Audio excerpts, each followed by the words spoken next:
The moon, the energy of reflection, how we react. While the sheer force of the moon's physical cycles affects the essentials of life on Earth, tides, growth of planets, cycles of female fertility, its light exists only as a reflection of the sun's.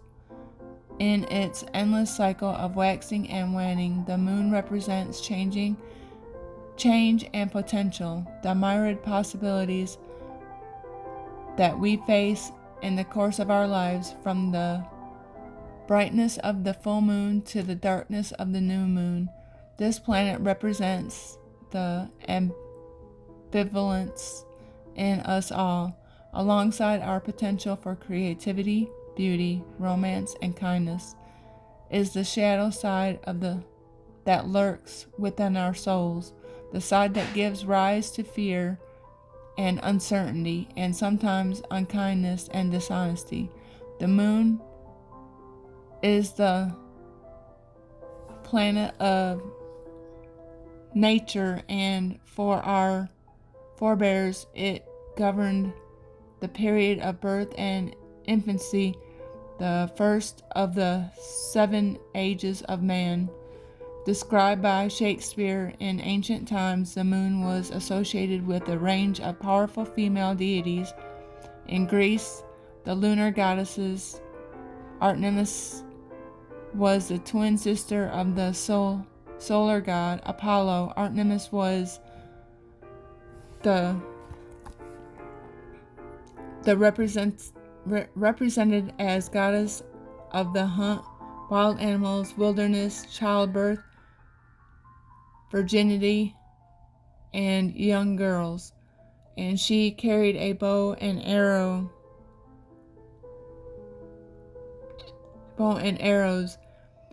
If offended, her wrath could be fierce, as when the hunter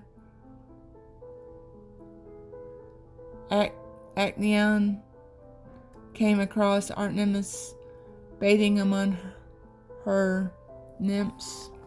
Artemis turned him into stag, to be torn to pieces by his own hounds. A special form of Artemis as a many-breasted fertility goddess was worshipped at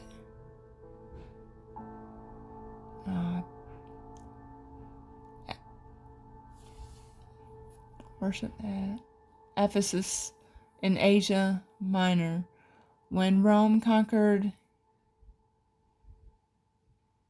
Ephesus, the Greek Artemis became merged with Diana the Huntress, the Roman lunar goddess. A similar ambivalence is found in the Myran lunar deity Exchel, the goddess of midwifery and medicine. She also poured destructive floods and rainstorms on the earth when she overturned the great jug that she carried. The moon is also linked with profound and hidden wisdom. Cerdoin was the Celtic keeper of the cauldron of knowledge, which was filled with lunar wisdom, inspiration, and intuition. As a goddess of the underworld, she was seen as a crone, as well as a mother to be honored at the full moon. In ancient Egypt, the moon replaced the sun at night and ruled the stars. Its phases were an image of cyclical renewal.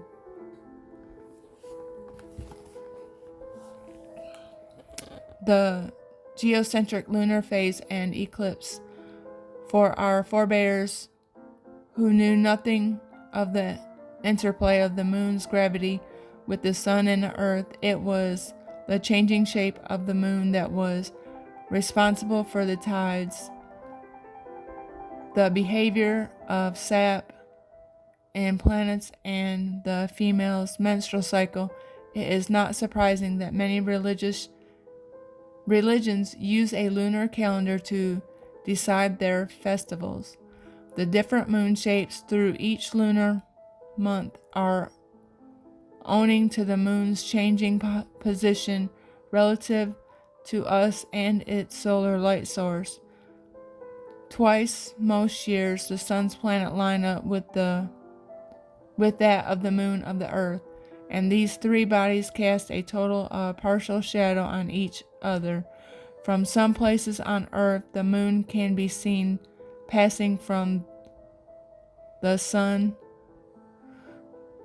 2 weeks later, on the earth's shadow obscures the sun and so dims the moon's reflected light. Ancient people look upon eclipses with foreboding, especially solar eclipses when the daylight sky was briefly darkened. Even today, some astrologers have seen correspondence between eclipse paths and natural disasters. And the moon, number 2 and 7, day, Monday, color whitish, parts of the body, breast and alimentary system, metal, silver, stone, crystal, mother of pearl, and moonstone. Herbs, incense, camphor, and frankincense. Plants, melons, broom tops, and willows. And that is it. Thank you.